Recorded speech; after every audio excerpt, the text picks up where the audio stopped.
ፒኤልኤፍ ማጥፋት ይቻላል ብለህ ነው የምታምነው? አሁን ባለው ሁኔታ አይደለም፣ ማጥፋት አይደለም። አይቅድም ይደመሰሳል ስትለኝ ወይ ይገደዳል ወይ ይደመሰሳል። ይደመሰሳል ሪሊ መደምሰስ ይቻላል። ከዚህ በፊት ጸረ ድሮን አለን ብላችሁ ነበር፣ ገዝተናል ብላችሁ ነበር።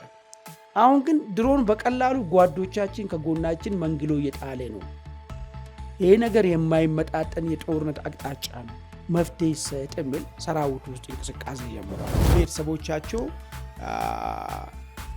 አብዛኛዎቹ ያው አገሯን ስግጦ የኖሩ ስለሆኑ ከዱባይ እስከ አሜሪካ ማርጦ ልኮ ነው ማኖር ከጀመሩ 10-20 ዓመት የቆጠሩ ሰዎች ናቸው። እነዚህ ሰዎች መቼም ከዚህ ከአሜሪካ ኤምባሲ ቪዛ ወስዶ መንግስት ካልፈቀደ በቦሌ በኩል ክንፋ በቅሎ አይሄዱም። አሁን የዛሬን የአሜሪካን አቋምን ላይ ቆመ ስታየው ኦባሳንጆ ሊሆን የሚችለው ባለፈ የተናገርኩ ነገር ነው። ባክ ቱ ፕሪቶሪያ ነው የሚሻላችሁ፣ እሱ ነገር ነው። ቲፒኤልኤፍ አልሞስት ባይ ተጋዳይ ሆኖ ጦርነት ውስጥ መግባት ወይ ደግሞ እጅ መስጠት ነው ያለው ምርጫ። እጅ ይሰጣሉ ወይ ወደ ሂደቱ ብያለሁ። ባለፈ አዲስ ፍሬም የለም። ወደ ፕሪቶሪያ ትመለሳለህ። የሚሆነው ነገር ወደዛ ይመለስ ከሆነ ይተርፋል። የማይመለስ ከሆነ ግን ሊደመሰስም ይችላል ቲፒኤልኤፍ። በካዛንቺስ ሴቶች አደባባይ ማስረከባችንና በእንግሊዝ ኤምባሲ ሽያጭ ማጠናቀቃችን ይታወቃል። አሁን ደግሞ ቡልጋሪያ ላይ አፓርትመንትና የንግድ ሱቆችን ይዘን መጥተናል። ከባለ 1 መኝታ 81 ካሬ እስከ ባለ 3 መኝታ 182 ካሬ በካሬ ዋጋ 89,000 ብር እንዲሁም የንግድ ሱቆቻችንን ከ20 ካሬ ጀምሮ በ10% ቅድመ ክፍያ እስከ 25% ቅናሽ አድርገን ከ50% የባንክ ብድር ጋር አመቻችተን እየጠበቅነዎት ነው። ያስታውሱ፣ ይህን ዋጋ ለመጀመሪያዎቹ 10 ደንበኞቻችን ብቻ ያወጣነው ነው። ለበለጠ መረጃ ታች ባለው ስልክ ይደውሉልን። ጤና ይስጥልን። በመላው ዓለም የምትገኙ ወደ አንድ አፍታ ቤተሰቦች እንደምን አላችሁ? እነሆ አንድ አፍታ ታችን ተጀምሯል። በቅድሚያም ዛሬው አንድ አፍታ ላይ የምንመለከታቸውን ጉዳዮች እናስቃኛችሁ። የመጀመሪያው ጉዳያችን አሜሪካ በህወሓት ከፍተኛ አመራሮች ላይ የቪዛ ማዕቀብ በጣለች በሰዓታት ልዩነት ህወሓት ሱዳን ላይ ሸሬና ላይ ባሰፈረው ኃይል ወደ ሁመራ ሰብሮ ለመግባት ሙከራ ማድረጉን ሰምተናል። በዚያው አካባቢ ሌሊቱን የሞርተር ጥቃት መፈጸሙን ተከትሎ የፌዴራል መንግስት የድሮን ጥቃት መፈጸሙ ተሰምቷል። እንግዲህ በህወሓት ኃይሎች ላይ እዛው አካባቢ ሸሬና አካባቢ ባለው የአርሚ 70 ወታደራዊ ካምፕ ላይ የድሮን ጥቃት መፈጸሙን ከአካባቢው ምንጮች ሰምተናል። ለመሆኑ ህወሓት በዚህ የማዕቀብ እርምጃ በሰዓታት ልዩነት እንደ አይነት ትንኮሳ በወልቃይት በኩል ለምን ከፈተ? የተሰጠው ምላሽስ ምን አንደምታለው? የሚለውን ጉዳይ እንመለከታለን። ሁለተኛ ጉዳያችንም ከዚሁ ጋር የተገናኘ ነው። የአሜሪካ ውጭ ጉዳይ ሚኒስቴር በህወሓት ከፍተኛ አመራሮችና በቤተሰቦቻቸው ላይ የቪዛ ማዕቀብ እገዳ ጥሏል። ይህ እገዳ እንግዲህ በእነ ደብረጽዮን ገብረ ሚካኤል ወይም ደግሞ አክራሪ ተብለው የተጠቀሱ የህወሓት አመራሮች ወደ ጦርነት ለመግባት እያደረጉ ያሉትን እንቅስቃሴ ለማስቆም ነው ተብሏል። እርምጃው ሌሎች አማራጮችንም ሊያስከትል እንደሚችል ነው የውጭ ጉዳይ ሚኒስቴሩ መግለጫ የሚያመላክተው። በዚህ ጉዳይ ላይ በርካታ ሀሳቦች እየተነሱ ነው። በአንድ በኩል የአሜሪካ ቪዛ ማዕቀብ ጦርነቱን ሊያስቀር አይችልም የሚል ሀሳብ እየተነሳ ሲሆን፣ በሌላ በኩል ደግሞ ይህ ማዕቀብ ህወሓት ቅንጅት ከፈጠረባቸው ሌሎች ኃይሎች አንጻርም ቀላል የሚባል አንደምታ እንደሌለው እየተገለጠ ነው። በተለይም ደግሞ ጽምዶ በሚል ከሻዕቢያ ከሱዳን ደግሞ ከሀገር ውስጥ ኃይሎች ጋር የተፈጠረው ቅንጅት ላይ የሚያስከትለው ሌላ የወደፊት እርምጃ ሊኖር ይችላል ከአሜሪካ በኩል እየተባለ ነው። ይሁን እንጂ በአሜሪካ ጫና አሁን ላይ ያለውን ውጥረት ማስቆም ይቻላል የሚለው ጉዳይ ላይ አሁንም በርካታ ወገኖች ጥያቄ አላቸው። ጉዳዩን ሰፋ አድርገን እንመለከተዋለን። አብራችሁ እንድትቆዩ በአክብሮት እንጋብዛለን። አማን እንደምናለ? ሰላም መርሻ፣ እንዴት ነህ? መልካም። እንግዲህ ይህን ውይይት ለማድረግ የገባን ያለ ከወደ ሁመራ አዲስ መረጃ ደርሶናል። ይህ መረጃ ህወሓት ከሸሬና ላይ ሱዳን ከወልቃይት ወይም ከሁመራ በቅርብ ርቀት ላይ በ10ዎቹ ኪሎ ሜትር ርቀት ላይ ያስቀመጠው ኃይል አለ። አርሚሳ የሚባል ሸሬና የሚባል አካባቢ ላይ ነው አክቹዋሊ የተቀመጠው። ያ ኃይል በሞርተር ሌሊቱን ትንኮሳ ፈጽሟል እና ለፈጸመው ትንኮሳ ደግሞ የአጸፋ ምላሽ ተሰጥቶታል። የአጸፋ ምላሹም የድሮን ጥቃት መሆኑን ሰምተናል። ከአካባቢው የደረሰ መረጃ እንደሚያመላክተው የሞርተር ተኩሱ የነበረው በረከት በሚባል አካባቢ ላይ ነው። የድሮን ጥቃቱ የተፈጸመው ደግሞ ሸረሪና ላይ የህወሓት ወታደራዊ ካምፕ አለ። እዛ ወታደራዊ ካምፕ ላይ ነው ጥቃቱ የተፈጸመው። በጥቃቱ እንግዲህ ካምፕ እንደመሆኑ መጠን ቀላል የማይባል ጉዳት መድረሱን ሰምተናል። የደረሰው ዝርዝር የጉዳት መጠን ግን አልደረሰንም እና ይሄ በማዕቀቡ በሰዓታት ልዩነት እንደ አይነት ነገሮች መምጣታቸው ምንድን ነው የሚነግረን? ይህን የመጣው እንግዲህ የህወሓት አመራሮች በዛ ማዕቀቡ ላይ ምንም አይነት ምላሽ ባይሰጡም እንኳን እንደ አማኑኤል ያሉ አማራሮቻቸው ሁመራ ለመግባት ቪዛ ያስፈልገንም የሚል አይነት ይዘት ያለው አስተያየት ከሰነዘሩ በኋላ ነው ይህ ትንኮሳ የተፈጸመው። እንዴት ትመለከተዋል? አመሰግናለሁ መርሻ። እንግዲህ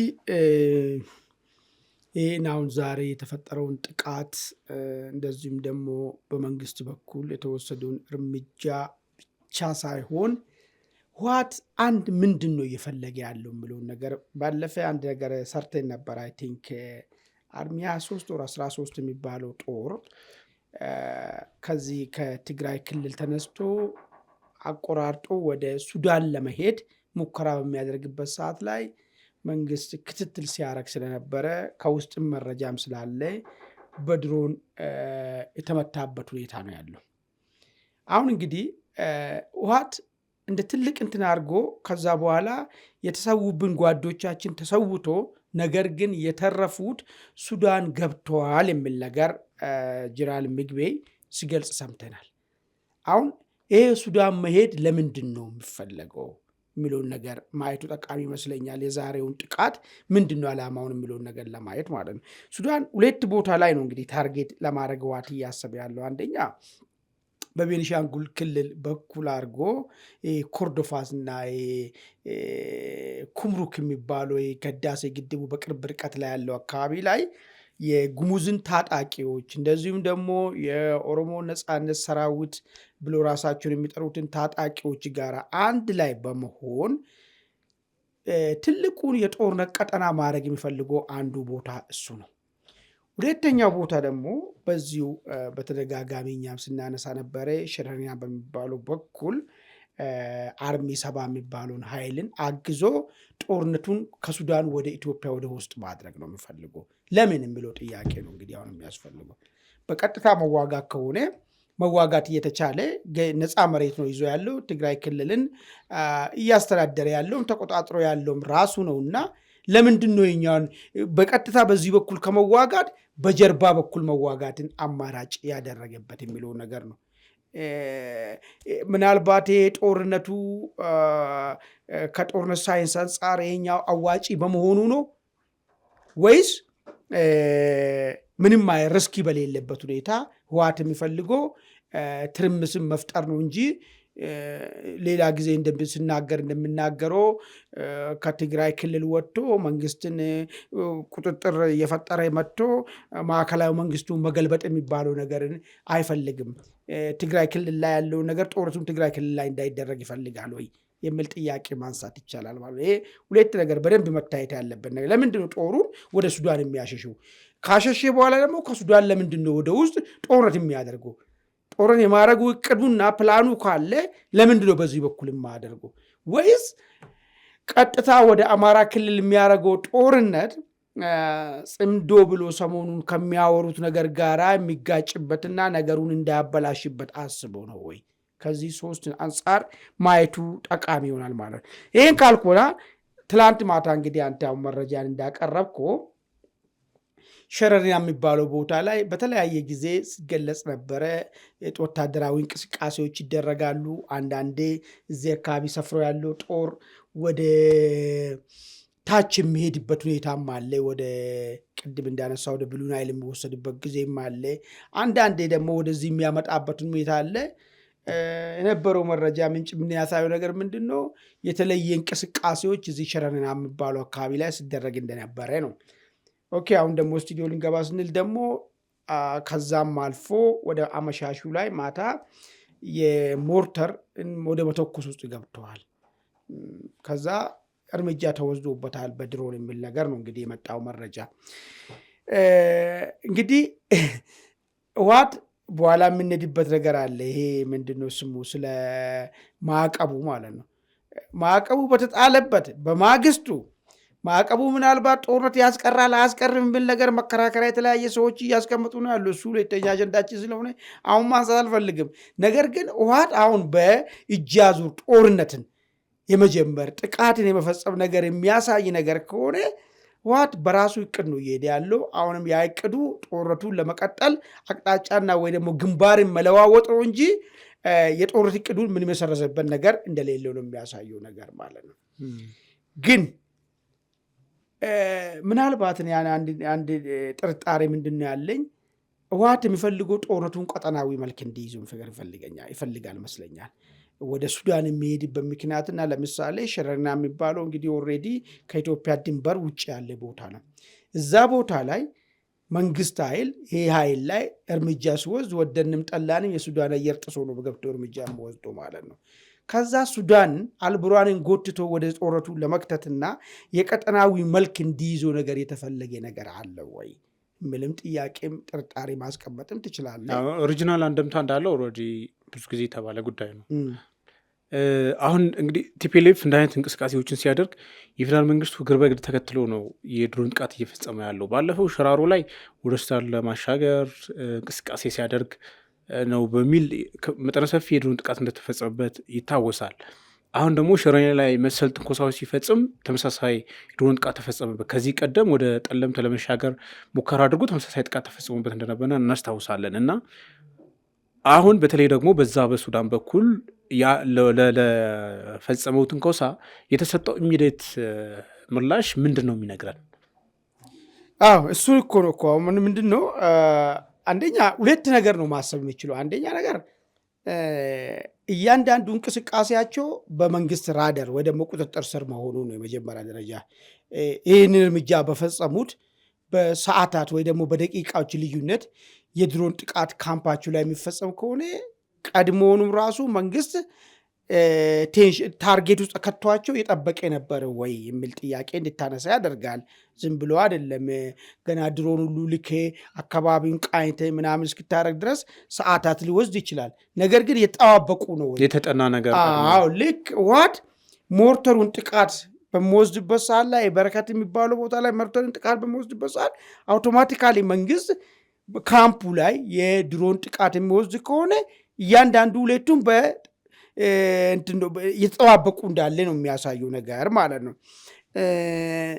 ይሄ ነገር ግን ቀጥሎ ወደ ቀጠናዊ ነገር ለማደግ እድል ይኖረዋል ወይ ነው ጥያቄው ነገር መሆን ያለበት ማለት ነው። ኢትዮጵያ የሱዳን ድንበር ውስጥ ገብቶ መንግስት ይህንን ጥቃት የሚወስድ ከሆነ የሱዳን ኃይል መልስ ይሰጣል ወይስ መልስ አይሰጥም የሚል ጥያቄ ነው የሚመጣው ነገር ማለት ነው። ለእኛ ፍትሃዊ ነው። ለምንድን ነው ሱዳን ውስጥ ቆሞ ከዚህ በፊትም የተነገረ ነገር አለ። ሌላ ሀገር ውስጥ ቆመ ኢትዮጵያን አተረማምሳለሁ ኢትዮጵያን አደማለሁ ካልክ ባለበት እርምጃ ወስዳለሁ የሚል ግልጽ ያለ አቋም ስለተቀመጠ ይህንን እርምጃ መውሰዱ ለኢትዮጵያ ፍትሃዊ ነው። ነገር ግን አየር ክልል የተጣሰብኝ ለነገሩ ባለፈም ካርቱም ላይ ከኢትዮጵያ የተነሳ አየር መጥቶኛል የሚል ክስም ተነስቶ ነበር አይደል? ስለዚህ ምንም ብዙም ትርጉም ላይ ይሰጥ ይችላል። ግን እኔ አሁን ከሱ ሳይሆን አንድ ነገር የተነሳ ነገር አለ። በህወሓት አካባቢ ጥርጣሬ ተፈጥሯል። ጦሩ መካከል ጦሩ ጋር የተፈጠረው ጥርጣሬ ምንድን ነው? አንደኛ ከዚህ በፊት ጸረ ድሮን አለን ብላችሁ ነበር፣ ገዝተናል ብላችሁ ነበረ። አሁን ግን ድሮን በቀላሉ ጓዶቻችን ከጎናችን መንግሎ እየጣለ ነው። ይሄ ነገር የማይመጣጠን የጦርነት አቅጣጫ ነው፣ መፍትሄ ይሰጥ የሚል ሰራዊቱ ውስጥ እንቅስቃሴ ጀምሯል። አንድ በል ሁለተኛ በዚህ ፍጥነት ድሮን ዱሮ የሚያደርገው ነገርና አሁን የሚያደርገው ነገር የተለየ ነው የሚል ነገር ደግሞ ተፈጥሯል። ስለዚህ ከኛ ውስጥ ሆኖ መረጃ ለመንግስት የሚሰጡ ኃይሎች አሉ የሚልም የቲዲኤፍ ኃይል ውስጥ ከፍተኛ ትርምስ እየፈጠረ ነው ያለው። ይሄ ከባድ ነገር ይመስለኛል። ለምን ጦር አንዴ እርስ በርስ ካልተማመነ፣ ሁለተኛ የመዋጋት ሞራል ካጣ፣ ሶስተኛ ደግሞ የሚዋጋበት ነገር ተመጣጣኝ አለመሆኑን ከተረዳ አይዋጋም ሰራዊት ማለት ነው። ስለዚህ ከዚህ አንጻር ካየነው የህወሓት ጦር ገና ጦርነቱ ውስጥ ሳይገባ የፈታ ጦር ነው። ለምን በቀላሉ በድሮን ይጠቃል። ሲጠቃ አመራሮች ጭምር ነው ይጠቁ ያሉት። ለምንድን ነው የምንጠቃ የሚል ጥያቄም እያነሱ ነው ያሉ። ድሮን የ2013 ጊዜም ነበረ፣ አሁንም ነበረ። ነገር ግን አሁን በጣም ምንም እንቅስቃሴ ሳናረግ ባለንበት ቦታ ላይ የመጠቃት እድላችን ሰፊ የሆነ ነው። ለምን ሆነ የሚል ጥያቄ ተነስቷል ህወሓቶች ጋር። አሁን የሸረሪናውም ካምፕ ይሄንን ነው ይዞ የሚመጣው ነገር ማለት። ስለዚህ ጦሩ መካከል ከፍተኛ ስጋትና ትርምስ የተፈጠረበት ሁኔታዎች ይዞ እየመጣ ነው ያለው። ይሄ ከሆነ ህወሓት ምንድን ነው ዋናው ኮሩ? ከላይ ያለው አመራሮች እንዋጋለን፣ በጦርነት ስርዓት እንቀይራለን፣ እናስገድዳለን፣ ካልሆነም ደግሞ አስገድደን ትላልቅ ስልጣኖችን የምንይዝበት ሁኔታን እንፈጥራለን የሚሉት ቡድኖች አሁን ከዚህ ምን ሊገመግሙ ይችላሉ? ይኸውልህ በዚህ በኩል ዓለም አቀፉ እያመፀባቸው ነው፣ እንመጣበታለን። ስለ ቪዛ ሪስትሪክሽኑ ምን አንድምታ አለው የሚለውን ነገር ዓለም አቀፉ እንደ ከዚህ በፊቱ ሽሩሩ የሚላቸው ሳይሆን ጥፋተኛ መሆናቸውን በዋይት እንደ ብላክ እያስረዳቸው ነው ያለው። ጦር ውስጥ በጦር ግንባር ምንም እንቅስቃሴ ሳያደርግ ገና ለማጥቃት እየሄደ ባለበት ሰዓት በድሮን እያደባየሁት ነው። ሰራዊቱ ተመጣጣኝ አይደለንም የምንዋጋበት ሁኔታ፣ ስለዚህ ይህ ነገር መፍትሄ ይፈጠር የሚል ጥያቄ እያቀረበ ነዋል። ይህን ሁሉ ሰማፓ አድርጌ ስተነትኖ ይሄ እንቅስቃሴያቸው የፈለጉት ነገር የሚሳካ አለመሆኑን ስለሚገባቸው ምንድን ነው ሊያረጉት የሚችሉት? ወይ ገፍቶበት ሄደው ነው የሚያልቁት፣ ወይስ ሀሳባቸውን ለውጦ ሌላ ትንተና ውስጥ ይገባሉ የሚል ሀሳብ ወደፊት ሊቀርብ የሚችል ሁኔታ ይመስለኛል። መልካም እንግዲህ ቤተሰቦቻችን ወደ ዋናው ሁለተኛ ጉዳያችን እንሸጋገራለን። እንግዲህ የአሜሪካ ውጭ ጉዳይ ሚኒስቴር በኢትዮጵያ በትግራይ ክልል በተለይም በሰሜኑ ኢትዮጵያ ከዛም ባሻገር ደግሞ በቀጠናውም የተፈጠረውን ውጥረት ለማርገብ የቀጠናውን በሰሜን ኢትዮጵያም በተለይ ለሰላምና መረጋጋት እንቅፋት ሆነዋል ባላቸው አክራሪ የህወሓት አመራሮችና ቤተሰቦቻቸው ላይ የቪዛ ማዕቀብ ጥለዋል። ይህ የቪዛ ማዕቀብ በህወሓትና ፌዴራል መንግስት መካከል የተፈጠረውን ውጥረት ለማርገብ የተወሰደ እርምጃ መሆኑን እንግዲህ መስሪያ ቤቱ አስታውቋል። ይሁን እንጂ ይህ እርምጃ አሁን ላይ የተፈጠረውን ውጥረት ወደ ጦርነት ከመሸጋገር ሊያስቀረው ይችላሉ የሚለው ጉዳይ ላይ ብዙዎች ጥያቄ እያነሱ ነው። ጉዳዩ በህወሓት ብቻ የሚቆም ሳይሆን ሌሎች የሀገር ውስጥና የውጭ አክተሮችም እየተቀናጁበት እንደመሆኑ መጠን የአሜሪካ እርምጃ ከዚህ የተሻገረ መሆን ካልቻለ ግጭቱን ወይም ደግሞ ጦርነቱ ማስቀረት አይችልም የሚሉ ስጋቶችም እየተነሱ ነው። እንደምን ያለ አንደምታ የሚለውን ጉዳይ እንመልከት። አማን በቅድሚያ ጥሩ እንግዲህ አሜሪካ የህወሓት ላይ ይህንን የቪዛ እገዳ ስጥሉ ምን ብሎ ነው የጣሉት የሚለውን ነገር ማየቱ ጠቃሚ ይመስለኛል መጀመሪያ። ከዛ በኋላ ይሄ እገዳ ጦርነቱ ሊያስቆም ይችላል ወይ አይችልም የሚለውን ነጥብ የተለያየ ሰዎች የተለያየ ሀሳብ ነው ያነሱት። ያስ እውነት ጦርነቱን ሊያቆም ይችላል ወይ የሚለውን ነገርም እናያለን። ከዛ ይሄ ቀጣይ ምን ይዞ ይመጣል፣ ጦርነቱን በአስቆም እንኳን ምን ይዞ ይመጣል የሚለውንም አንድምታ ማየቱ ጠቃሚ ይመስለኛል። እንግዲህ አሜሪካኖች የቀጠናውን ሰላምን እና መረጋጋትን ስጋት ላይ የሚጥሉ የህወሓትና የህወሓት ባለስልጣናቶች እንደዚሁም ደግሞ ግለሰቦችን ለማጋለጥ ተጠያቂ ለማድረግም ያለን ዘዴ አጠናክረን እንቀጥላለን ነው ያሉት ይህንን መግለጫ የቪዛ እገዳውን ሲያስቀምጡ። ስለዚህ ምንድን ነው ያሉ? ሰላምና መረጋጋትን ለአደጋ በማጋለጣችሁ ምክንያት ነው ይህን ነገር ያደረግነው ነው። ምን አድርጎ ነው ሰላምና መረጋጋትን አደጋ ሊጋለጥ የቻለውን ብሎን ነገር ስናይ ወደኋላ እንመለሳለን። እንግዲህ የቱ ጋር ነው የምንመለሰው? የፕሪቶሪያል ስምምነቱን ቀዳዶ ከዚህ በኋላ ፕሪቶሪያል የሚባል ነገር የለም፣ ጊዜያዊ አስተዳደርም ይፈርሳል፣ በፕሪቶሪያል የተመሰረተው ጊዜያዊ አስተዳደር ይፈርሳል፣ የምንመለሰው ወደ ድህረ ወይ ደግሞ ከፕሪቶሪያ በፊት ወደ ነበረው የግጭት መንስኤ ወደ ሆነው ህገወጡ ምርጫ ህጋዊ እናደርገዋለን፣ ከዛ በኋላ በዛ የተመሰረተው ምክር ቤትን ይዘን ሊቀመንበርን መርጣለን አሉ። ይሄ ሁሉ ድርጊትን አድርጎ ጊዜያዊ አስተዳደሩን ማባሮ ሊቀመንበር መረጡ። አሜሪካ አሁን እንግዲህ ብቅ ያለችው ሰላምና መረጋጋትን ስጋት ውስጥ ከታችኋል ስትላችሁ ምን አድርጎ ነው ብለን ስናይ ፕሪቶሪያን በመሻራችሁ፣ መፈንቅለ መንግስት በማድረጋችሁ፣ ህገወጡን ምርጫ ወደ ህጋዊነት በማምጣታችሁ ሰላምና መረጋጋትን ስጋት ውስጥ ከታችኋል የሚል አንዱ ነው። ለዚህ ማዕቀብ እንደ ሰበዝ ሆኖ የቀረበ። ሁለተኛ ሰላምና መረጋጋትን ስጋት ውስጥ ከታችኋል ሲባል ምንድን ነው? ከሻዕቢያ ጋራ ጽምዶ መስርተናል አሉ። በቅርብ ቀን ይህንን መንግስት እናስወግዳለን፣ አብረን የፈለግነውን ነገር እናረጋለን ወደሚል ነገር መጡ። ይሄ ከሻዕቢያ ጋር የተደረገው ጥምረት ቀጠናዊ የሆነ ጦርነት እንዲነሳ ያደርጋሉ። ቀጠናዊ ጦርነት ደግሞ ከተነሳ የአሜሪካኖች ብሔራዊ ጥቅም ይነካል። መቼም አሜሪካ ለኢትዮጵያ ወይ ደግሞ ለኤርትራ ህዝብ ወይ ደግሞ ለትግራይ ህዝብ ወይ ለህወሓት አመራሮች አዝኖ ወይ ጨክኖባቸው አይደለም፣ ከራሳቸው ጥቅም አንጻር ነገሮችን የሚያዩት። የሰላምና መረጋጋትን አደጋ ውስጥ በቀጠና ያመጣችሁት ሄዳችሁ ከሻዕቢያ ጋር ወግናችሁ ችግር ልትፈጥሩ ስለወሰናችሁ ነው የሚልም ትርጉም ያሰጠዋል ማለት። ኦኬ፣ በዚህ ምክንያት ይህንን ቪዛ ሪስትሪክሽን አስቀምጠናል፣ ግን ማንኛውንም ዘዴ እንጠቀማለን ቀጥሎ የሚል ነገር ነው የውጭ ጉዳይ ሚኒስቴሩ የወጣ መግለጫ የሚያሳይ። አሁን በዚህ ሁኔታ የቪዛ መከልከሉ አሁን ሁለት ነገሮች ያነሳሁትን በቀላሉ ለሰላምና መረጋጋት አደጋ ሆኗል የተባለውን የፕሪቶሪያ ስምምነትን ማፍረሳቸው፣ ለጦርነት መዘጋጀታቸው፣ ከሻዕቢያ ጋር ሆኖ መንግስት እንወጋለን ማለታቸውን ቪዛ ሪስትሪክሽኑ ሊያቆማቸው ይችላል ወይ ብለህ ካሰብክ ምናልባት ሰዎቹ ቪዛን ቢያገኙ በየት በኩል ነው የሚሄዱ የሚል ጥያቄው ልታነሳ ትችላለህ። እዚህ እኮ መንግስት እዚህ በቦሌ በኩል እንዲሄዱ ካልፈቀደ ቪዛን ቢያገኙም ቢያገኙም ይፈቀድ ነገር ሌላ መንግስት እጅም አለ፣ መቆጣጠሪያ ሸንቀቆ አለው ማለት ነው። ኦኬ፣ ስለዚህ በዚህ አንጻር ስናይ አሜሪካ ያሾፈች ነው እንዴ ብለህ ልንገምት እንችላለን። ሁለተኛ ቤተሰቦቻቸው አብዛኛዎቹ ያው አገሯን ስግጦ የኖሩ ስለሆኑ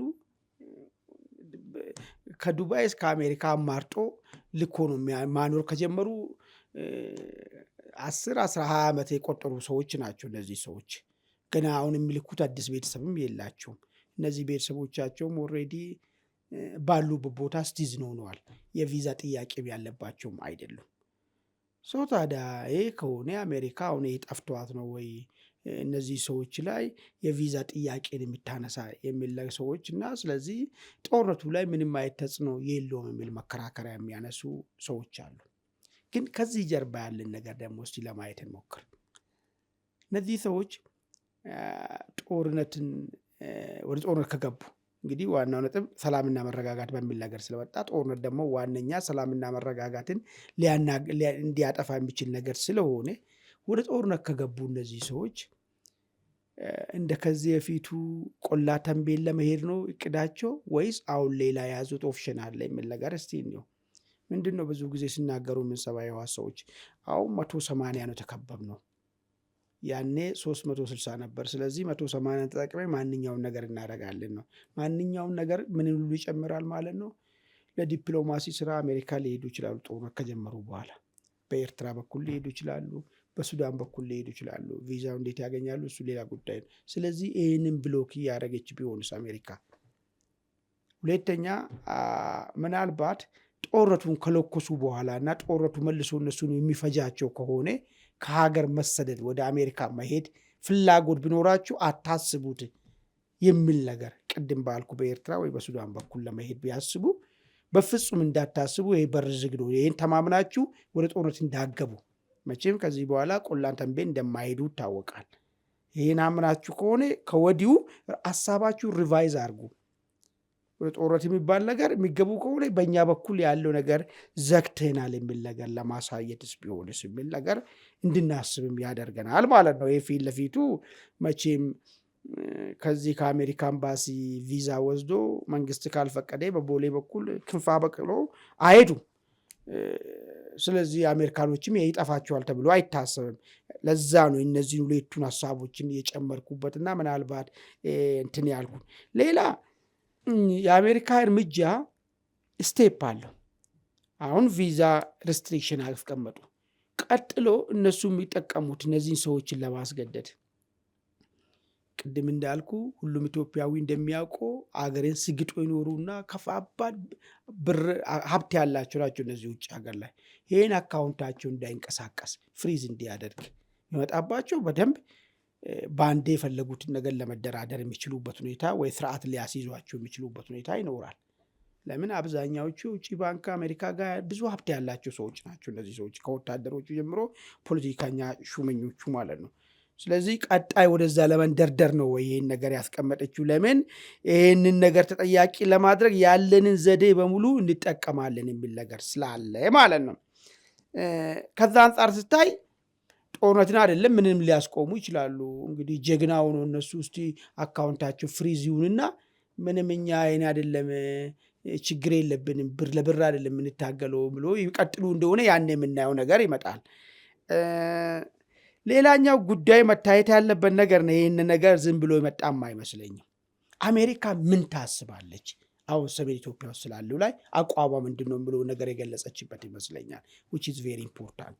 ከዚህ በፊት አይተህ ከሆነ ተደራደሩ፣ ተነጋገሩ። አንዳንዴ ትግራይ አገር የሆነችው ይመስልን ነበር እኮ አይደል እንደ ዲፕሎማቲኮቹ የቀንዱ እንትን ይመጣና ሄዶ ሽሩሩሩ የሚላቸው ጊዜ ነበር።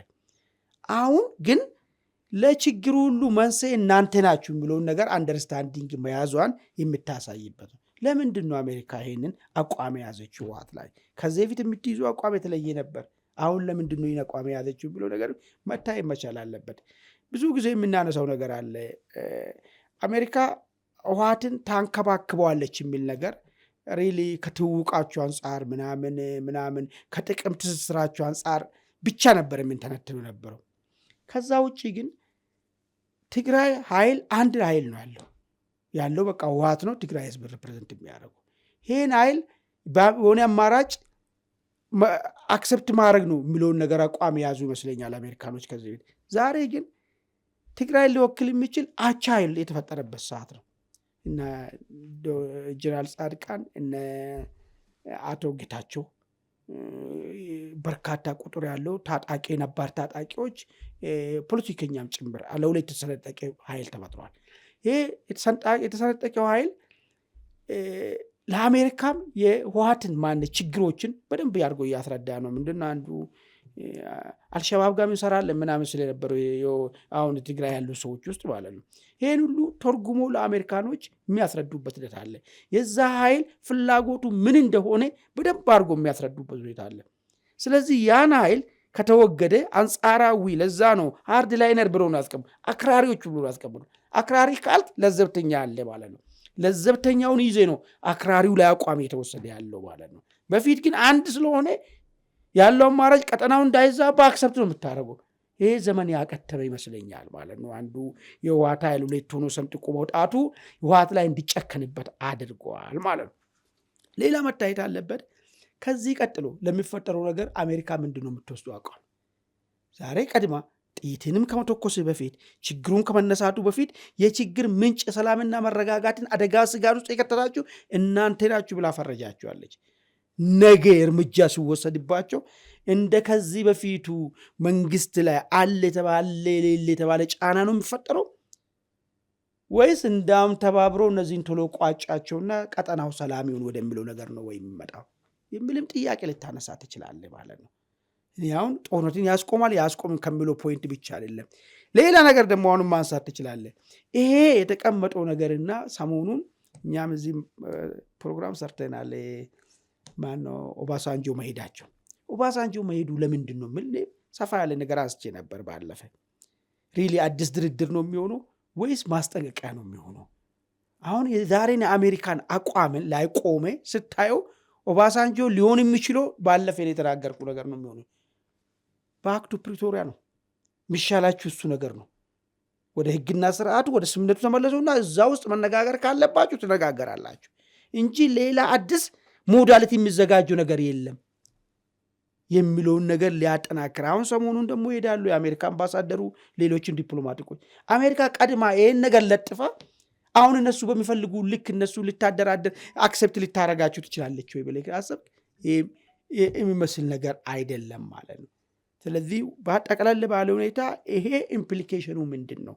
ለውጥ አመጣም። አሁን ብዙ ሰዎች ይላሉ ይሄማ ዝም ብሎ ኢትዮጵያ መንግስትን ለማታለል ድመቷና የሳምባውን ታሪክ አንስቶ የሚያወሩ ሰዎች አሉ።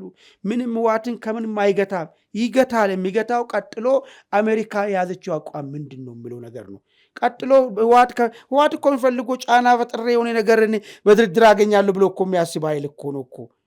አሁን ግን ህወሓት እንዴት ነው የተረዳ ያለው? ዓለም አቀፉ ህወሓትን እንዴት ነው የተረዳ ያለው? ይሄ ለዚህ ደግሞ ትልቁን የአንበሳውን ድርሻ የተጫወቱት እነ ጀነራል ጻድቃን ናቸው፣ እነ አቶ ጌታቸው ናቸው።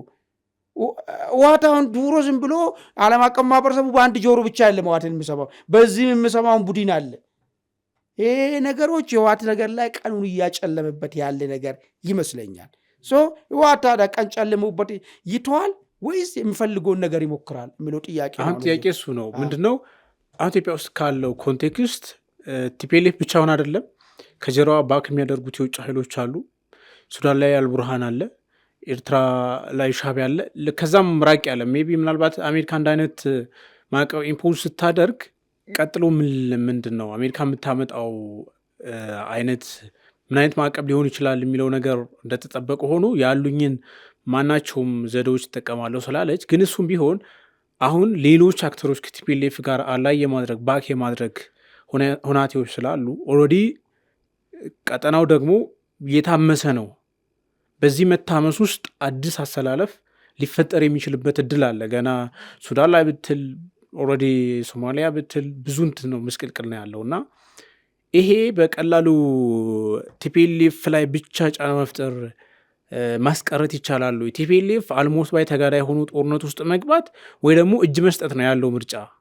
እጅ ይሰጣል ወይ የሚለው ጉዳይም አንዱ ጥያቄ ነው። ምክንያቱም አጠቃላይ ካለው አሁን ሀገር ውስጥ ያሉት የታጠቁ ኃይሎች ጋር እሱንም ስታየው ሪጂናል ያሉትም ነገሮች ስታያቸው፣ ወይስ ደግሞ አሜሪካ እነዚህን ያሉትን ሪጂናል ጉዳዮችን ዊዝን ኢትዮጵያና ኤርትራ ዊዝን ኢትዮጵያና ሱዳን ራሱን የቻለ የንግግር ማዕቀፍ፣ ከዛ ደግሞ ኢትዮጵያ ውስጥ ያለውን ቲፒኤልኤፍንም ሌሎች የታጠቁ ኃይሎችንም በየልካቸው የማነጋገርና አጠቃላይ ሰላም የማውረድ እርምጃ ውስጥ ትገባለች ወይስ እንደው ዝም ብሎ በማዕቀብ ብቻ ማስቆም ትችላለች ወይ? ዋይደር ሬንጅ አሁን ምንድን ነው ቲፒኤልኤፍ ሌሎች ኦልተርኔቲቮችን አይጠቀምም ወይ የሚል ጥሩ ሀሳብ ነው። አሜሪካ እንደዚያ ጫና ውስጥ የሚገባ ከሆነ ሌሎች ኦልተርኔቲቭ፣ አሁን ቲፒኤልኤፍ ራሱን የቻለና ራሱን ችሎ የሚንቀሳቀስ ኃይል ነው ወይ ስትል፣ አንደኛ ኤርትራና ሱዳንን ተማምኖ የሚንቀሳቀስ ኃይል ነው ያህል። ኤርትራውን ባላት ሁኔታ ለራሷ አሜሪካኖች የሆነች የተንጠለጠለ ቋንጣ አሳይቷታል። ምን ማዕቀብ ይነሳልሻል፣ የመሳሪያ ምናምን ይነሳልሻል የሚል ነገር አሳይቷታል። ቲፒኤልኤፍ በዚህ ደረጃ ከና አሜሪካ ጋር የምናቆር ከሆነ የሻዕቢያ ቲፒኤልኤፍን ማስጠጋት ሌላ ጣጣ ነው የሚሆንበት። ሻዕቢያውን ድሮ የተባበሩ መንግስታት ላይ የሚቀርብበትን የሪፖርቱ ጉዳይ ላይ መልስም አይሰጥም ነበር። አሁን ግን ተረዱኝ ብሎ ወደ ማስረዳ ወደ ኖርማላይዜሽን ለመምጣት ሙከራ እያደረገ ያለበት። ይህም የሆነችው ይቺ የተንጠለጠለችው ስጋ ነች። አሜሪካኖች ሪሌሽናችን እናሻሽላለን፣ ማዕቀቡም ይነሳል የሚለውን ፍንጭ ስላሳዩ አሁን በዚህ ሂደት ውስጥ ከአሜሪካኖች ጋር የተቃረነና ከሌላ ጸረ አሜሪካኖች ኃይሎች ጋር ለማበር ዝግጁ የሆነው ቲፒኤልኤፍ ወደዛ የሚገባ ከሆነ እሱን ያስጠጋሉ ሻዕቢያ ብለህ ስታስብ ከራስ በላይ ንፋስ ነው። ድሮ ምን ይብረት አላቸው? ደንበኛ እኮ በመሃላቸው ገደል የሚያክል ልዩነትና ቁርሾ ያላቸው ኃይሎች ናቸው ሻዕቢያና ቲፒኤልኤፍ ማለት። ስለዚህ ሻዕቢያ በዛን ሰዓት በሩን ዘግቶ አላቅልሽም ዞር በይ ነው የሚላት። የሱዳንን ጉዳይ ብትወስዶም ምናልባት ሱዳን ጋር ለመድረስ ደግሞ ብቸኛ መንገዱ ያለው በሻዕቢያ በኩል ነው። ይሄኛውን እስካልከፈቱ ድረስ ወልቃይቱን እስካልከፈቱ ድረስ የለም መድረሻ ቦታም የለም።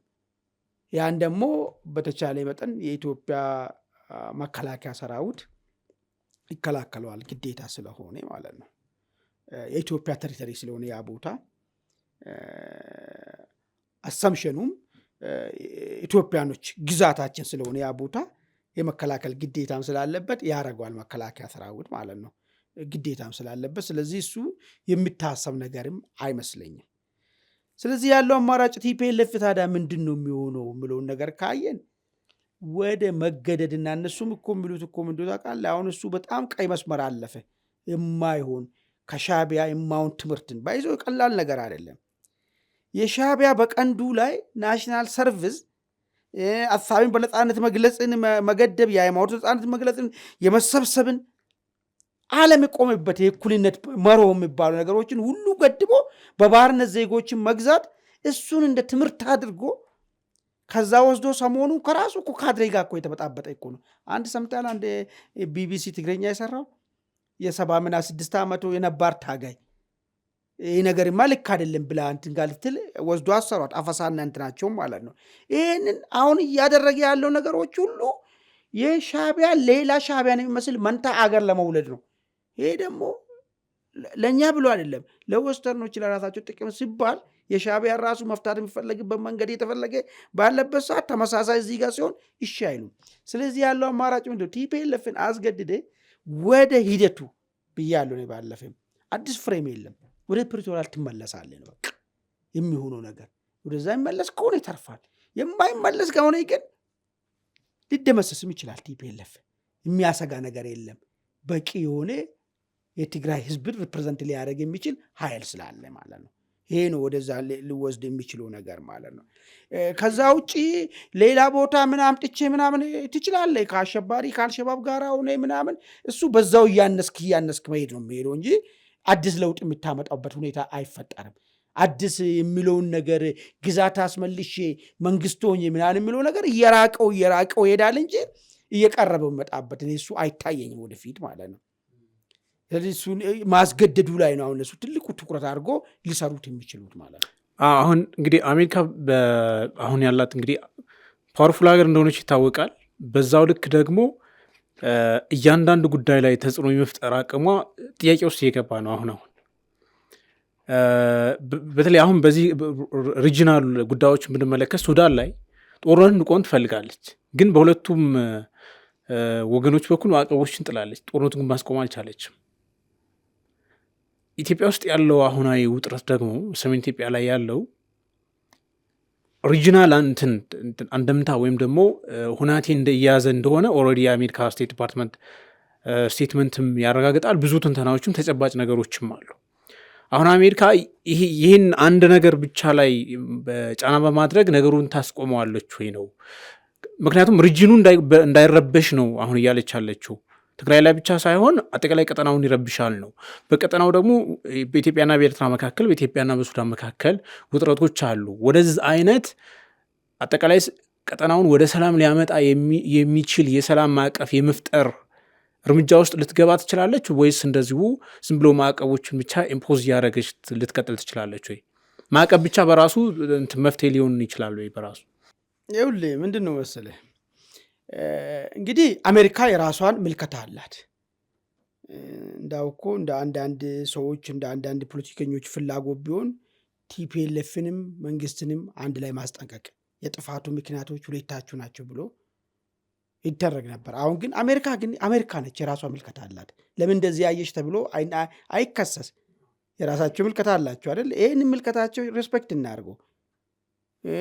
ሌላው ደግሞ ነገሮችን ደግሞ ከሌላ ኩተት ውጭ የሚያስብ ደግሞ ቲፒኤልኤፍ እውነት ነው የሰላም መረጋጋትና ሰላም እንዲጠፋ ብዙ ችግር እየፈጠረ እንደሆነ የሚረዱ ደግሞ ወገኖች ደግሞ አሉ ኢትዮጵያኖች። ሌላው ደግሞ ቲፒኤልኤፍ ክንፉ መሰበር ኢትዮጵያ ውስጥ ላለው ትግል ሽባ ያረገዋል። ቲፒኤልኤፍን የሚያክል ኃይል ክንፉ ከተሰበረ ሌላውማ ምኑ ተረፈ ከሚልም ጭንቀትም ሊሆን ይችላል። ግን አሜሪካኖች አዩ ያለው ነገር ሰላምና መረጋጋት ጭንቅ ሆኖ ያለው አሁን መንግስት ሳይሆን ቲፒኤልኤፍ ነው የሚል ኮንክሉዥን ላይ ደረሱ። ለምን እዚህ ደረሳችሁ አይባልም፣ የራሳቸው ምልከታ ነው። ያ ቅድም የዘረዘርኩላቸው ሰዎች መርዶ ሊሆን ይችላል የአሜሪካ ውሳኔ ማለት ነው። ያስጨንቃቸዋል፣ ይገባ ይረዳኛል። ግን አሜሪካ አሰበችና ይሄ ነው በቃ ችግሩ፣ ይሄ ነው መፍቻው መንገድ የሚል ነገር ላይ አስቀመጠች ማለት ነው። ስለዚህ እሱን አሜሪካ ውሳኔ ስለሆነ ማሻር ስለማይቻል ውሳኔው ላይ ቆሞ ማየቱ ነው ጠቃሚ። አሁን ምንድነው እሱ ሳይሆን ኔክስት የሚመጣው ነገር ነከስቱ ምንድን ነው የሚሆነው የሚለውን ነገር አጠቃላይ ሪጂኑን እነሱ እንዳይረበሽ እየተጠነቀቁለት ያለውን ሪጂን ወደ ሰላም ይመልሳሉ ነው ፖይንቱ። በእኛ ሀገር እኮ በጣም ትልቁ ነገር እኮ የቲፒኤልኤፍ ጉዳይ ልባት ካገኘ ሌላ እኮ በጣም እኮ ረጋጋል እኮ። የሚገርም ነገር ለምን መሰለህ እንደዚህ አይነት ትርምስ ራሱ ለምን ብዙ ጊዜ ያነሳለሁ፣ በደል ጭቆናው ትርክቱ ምኑ ነበረ፣ ግን 10 ክላሽ የሚተኩስ ሰው አላየንም። ይሄ የቲፒኤልኤፍ ጥንካሬ ብቻ አይደለም የነበረው በወቅቱ ማለት ነው። ለምንድን ነው በደል ካለ በዚህ ደረጃ አሁን ደግሞ እንደዚህ ተራራክሎ የመጣው ነገር ብለህ ስታስብ በደሎቹ በዛ ልክ አድጎ ነው ወይስ ምንድን ነው የተዛባ ነገር እንዳለ ነው። የተዛባው ነገሩ ምንድነው? ቲፒኤልኤፍ ያዛባው ነገር አለ በዚህ ሀገር ውስጥ። አንደኛ ያን ሁሉ የአገሪቷን ሀብት መሳሪያና የሰው ኃይልን ይዞ ወደ ጦርነት መግባቱ አንዱ ያዛባው ነገር ነው። ቀላል ነገር አይደለም። ቲፒኤልኤፍ ያን የሰሜን ዕዝ ላይ ያን ነገር ሲፈጽም የዛን ያክል ዘመን ሁሉ የተገነባው መከላከያን ስንጥቁን ከነትጥቁ በላይና እንትኖቹን ይዞ መግባቱ የሀገሪቷን ሁኔታዎች የመቆጣጠር ሁኔታዎች የጸጥታ ሁኔታ መቆጣጠር ሁኔታ አዛብቶታል። ይህን ሲያዛባ ሁሉም ታጋይና ሁሉም ነፃ አውጪ ሆኖ ወጣ። ቲፒኤልኤፍ እልባት ግን ካገኘ የቲፒኤልኤፍ ነገር ቢቋጭና አሁንም በእጁ ያለው መሳሪያ መንጠቅና ህግና ስርዓት ማስፈን የሚቻል ከሆነ ልክ በፊት እንደነበረው ነገር ማለት ነው ትግሉን ማካሄድ የሚፈልገውም በሰላማዊ ትግል ሊያካሄድ ይችላል። ካልሆነም ደግሞ ትጥቅ ትግሉ ደግሞ እንደዚሁ እንደ በመዳበሪያ እንደሚያድግ በቆሎ በአንዴ በሁለት ወር እንደዚህ ወደ ሰማይ የሚወጣው ነገር ሳይሆን ሂደቱን ጠብቆ የሚሄድበት ሁኔታ ሊፈጠር ይችላል። ስለዚህ ቲፒኤልኤፍ ጋር ያለውን ነገር በደንብ አድርጎ መንቀል የሚቻል ከሆነ እኔ ቀጠናው አይደለም ቲፒኤልኤፍ ማጥፋት ይቻላል ብለህ ነው የምታምነው? አሁን ባለው ሁኔታ አይደለም ማጥፋት አይደለም። አይቅድም ይደመሰሳል ስትለኝ ወይ ይገደዳል ወይ ይደመሰሳል። ሪሊ መደምሰስ ይቻላል? ይደመሰሳል ማለት ምን ማለት ነው መሰለህ? የቲፒኤልኤፍ አባላቶች አሁን ቃላዊ እንትኑን አይደለም ቲፒኤልኤፍ አባላቶችን ሁሉም ይገደላሉ እያልኩ አይደለም ያለው ነው። የፖለቲካል አቂሙን መቅኖን ማፍሰስ ይቻላል። ይህን ደግሞ መሳሪያውን ከእጁ ላይ ከቀማ አለቀ። ምንም እሱ ነው መደምሰስ ማለት ነው። እሱ ነው መደምሰስ ማለት። ግን የያዘውን ደግሞ ይዞ መገደድ የሚባል ነገር አለ። ተገዶ ወደ ሰላም መምጣት አስገድድ ግን ደምስሰው ወደ ሰላም ከዛ እንትኑ ማቆም ይችላል የሚችልበት ሁኔታዎች አሉ። አሁን ባለው ሁኔታ ማለት እሱ ተገፍቶ ከተከደ ማለት ነው። ወደ ቤተሰቦቻችን የዛሬውን አንድ አፍታ ዕለታዊ እዚህ ላይ ቆይተናል። ስለተከታተላችሁን በእጅጉ እናመሰግናለን። ጤና ይስጥልን።